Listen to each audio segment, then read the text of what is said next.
যদি আপনারা বৃদ্ধাঙ্গুলি প্রদর্শন করেন, বারবার বলছি, এদেশের জনগণের গণরায়কে যদি হাইকোর্ট দেখান, এদেশের জনগণ রাজপথে আপনাদেরকে মোকাবেলা করবে ইনশাআল্লাহ। 70% জনগণের বিপক্ষে গিয়ে দেশের ক্ষমতার মস্তকে টিকতে পারবেন না। একই দিনে এক ভোট যদি হালাল হয় তাহলে আরেকটা হারাম হতে পারে না।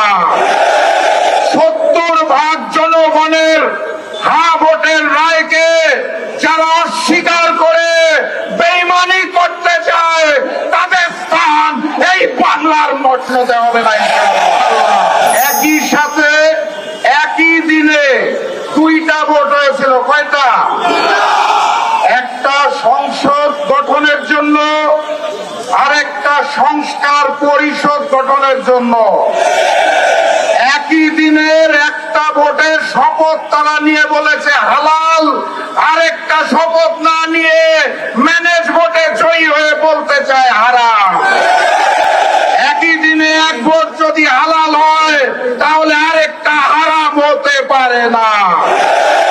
70% জনগণের হ্যাঁ ভোটের রায়কে যারা অস্বীকার করে বেঈমানি করতে চায়, তাদের স্থান এই বাংলার মসনদে হবে না।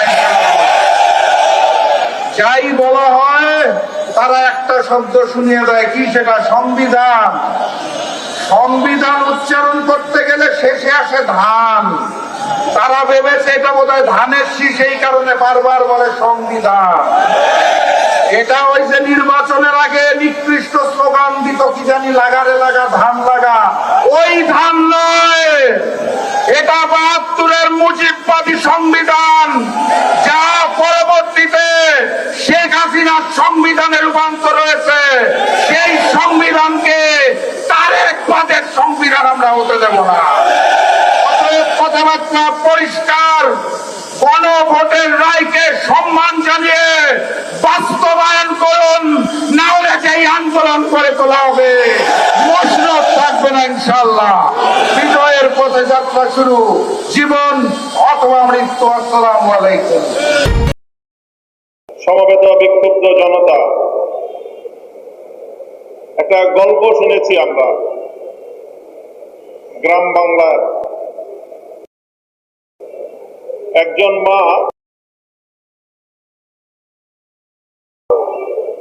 সে তার নিজের ছেলে এবং নিজের মেয়ের জামাতা সম্পর্কে মন্তব্য করতে গিয়ে বলেন, আমার ছেলেটা খুব খারাপ, শুধু শাশুড়ির কথা শুনে, আর আমার মেয়ের জামাইটা খুব ভালো, কারণ সে শুধু আমার কথা শুনে।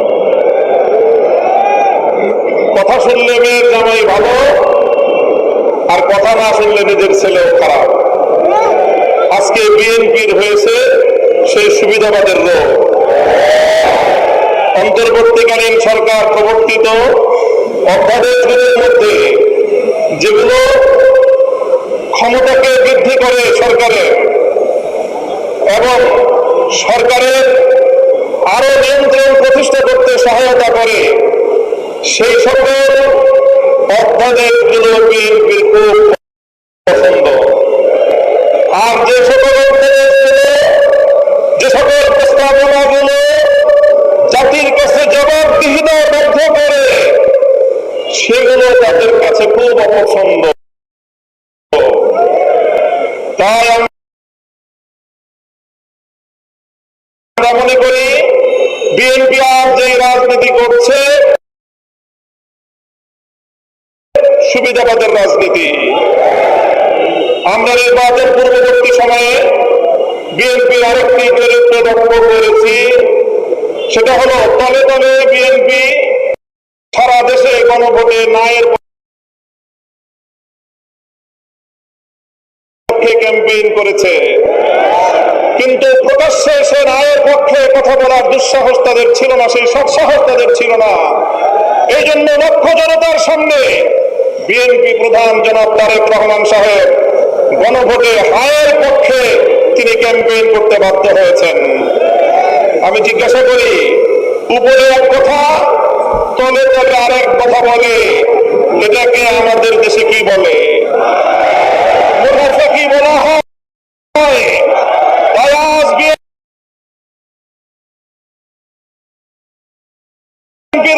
রাজনীতির দুই বুনিয়াদ, দুটি নীতি জাতির সামনে স্পষ্ট।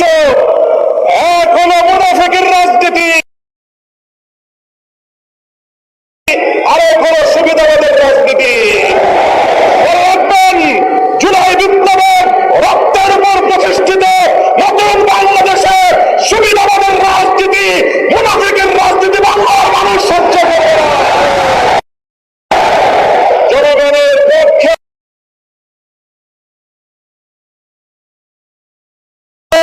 দেশের পক্ষে আপনারা যদি অবস্থান গ্রহণ করতে ব্যর্থ হন,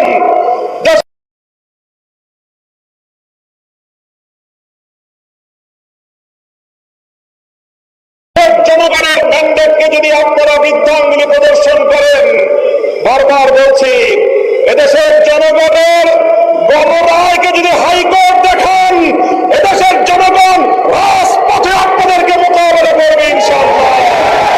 70% জনগণের বিপক্ষে গিয়ে দেশের ক্ষমতার মস্তকে টিকতে পারবেন না।